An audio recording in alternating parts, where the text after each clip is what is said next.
آزمائش کیوں آتی ہے؟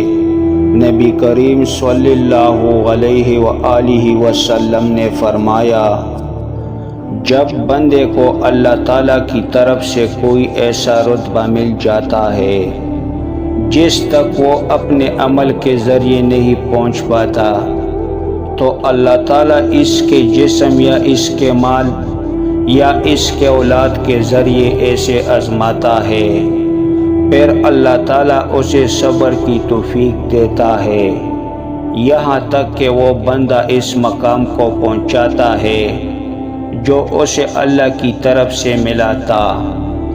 میرے رب کا وعدہ جو کسی کا برا نہیں چاہتا، ان کے ساتھ کوئی برا نہیں کر سکتا، یہ میرے رب کا وعدہ ہے۔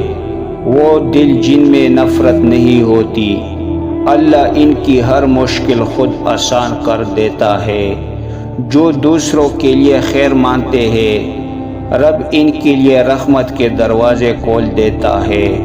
صاف نیت والوں کبھی تنہا نہیں رہتا، کیونکہ رب ان کا ہم سفر بن جاتا ہے۔